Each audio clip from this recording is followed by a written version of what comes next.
தீர்மானிக்கப்பட்ட யாழ் மாவட்டத்தில் உள்ள குளங்களை தூர்வாரும் செயற்றிட்டத்தை இவ்வாண்டு மேலும் விரிவாக்கி வினைத்திறனாக நடைமுறைப்படுத்துவது தொடர்பான விசேட கலந்துரையாடல் வடக்கு மாகாண கௌரவ ஆளுநர் என் வேதநாயகன் தலைமையில் நேற்று வெள்ளிக்கிழமை 20ஆம் தேதி மாலை ஆளுநர் செயலகத்தில் நடைபெற்றது. இக்கலந்துரையாடலின் ஆரம்பத்தில் கருத்து தெரிவித்த ஆளுநர், கடந்த ஆண்டு இறுதியில் தெல்லிப்பளை மானிடம் அறக்கட்டளையின் கோரிக்கைக்கு அமைவாக உருவாக்கப்பட்ட குளங்களை தூர்வாருவதற்கான செயற்றிட்டத்தை இவ்வாண்டும் தொடர்ச்சியாக செயற்படுத்த தீர்மானிக்கப்பட்டுள்ளதாக குறிப்பிட்டார். குளங்களை தூர்வாருவதனூடாக வெள்ளப்பெருக்கை குறைக்க முடியும் எனவும், இதன்போது பெறப்படும் மண்ணை உள்ளூராட்சி மன்றங்களிடம் கையளிப்பதன் மூலம் அவர்கள் அதனை தேவைப்படுபவர்களுக்கு வழங்க முடியும் எனவும் அவர் சுட்டிக்காட்டினார். மானிடம் அறக்கட்டளை சார்பில் கருத்து தெரிவித்த மருத்துவர் பி. நந்தகுமார், கடந்த ஆண்டு உடுவில் பிரதேச செயலர் பிரிவுக்குட்பட்ட குளங்கள் அப்பகுதி விவசாய அமைப்புகளின் நிதி பங்களிப்புடன் வெற்றிகரமாக தூர்வாரப்பட்டதாகவும், அதன்போது எதிர்கொண்ட சவால்களை கருத்தில் கொண்டு இம்முறை செயற்றிட்டத்தை மேலும் சிறப்பாக முன்னெடுக்க முடியும் எனவும் குறிப்பிட்டார்.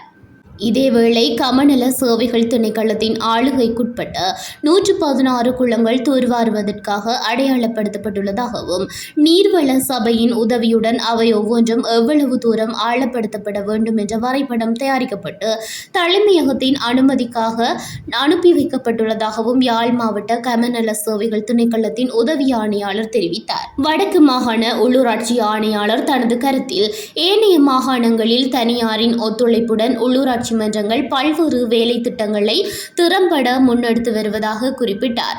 யாழ் மாவட்டத்தை பொறுத்தவரையில் கமநல சேவைகள் மற்றும் நீர்ப்பாசன திணைக்களங்களுக்கு சொந்தமில்லாத குளங்களை உள்ளூராட்சி மன்றங்களிடம் கையளிக்க வேண்டும் எனவும், அதன் மூலம் மன்றங்கள் தமது எல்லைக்குள் இயங்கும் வர்த்தக மற்றும் வணிக நிறுவனங்களிடமிருந்து நிறுவன சமூக பொறுப்பு நிதியை பெற்று அக்குளங்களை பராமரிக்க முடியும் எனவும் அவர் சுட்டிக்காட்டினார். மேலும் அவற்றை சுற்றுலா தலங்களாக மாற்றுவதனூடாக சபைகளுக்கான வருமானத்தையும் அதிகரித்துக் கொள்ள முடியும் என அவர் யோசனை தெரிவித்தார்.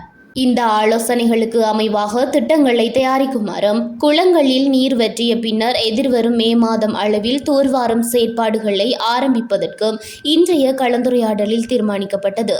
இக்கலந்துரையாடலில் வடக்கு மாகாண ஆளுநரின் செயலாளர், வடக்கு மாகாண உள்ளூராட்சி ஆணையாளர், வீதி அபிவிருத்தி திணைக்களத்தின் மாகாண பணிப்பாளர், யாழ் மாவட்ட உள்ளூராட்சி உதவி ஆணையாளர், யாழ் மாநகர சபையின் கௌரவ பிரதி மேயர், மாநகர சபை ஆணையாளர், கமநல சேவைகள் திணைக்களத்தின் உதவி ஆணையாளர், யாழ் மாவட்ட நீர்ப்பாசன பொறியியலாளர், நல்லூர் பிரதேச சபையின் செயலாளர் மற்றும் ஆளுநரின் இணைப்பு செயலாளர்கள் ஆகியோர் பங்கேற்றனர்.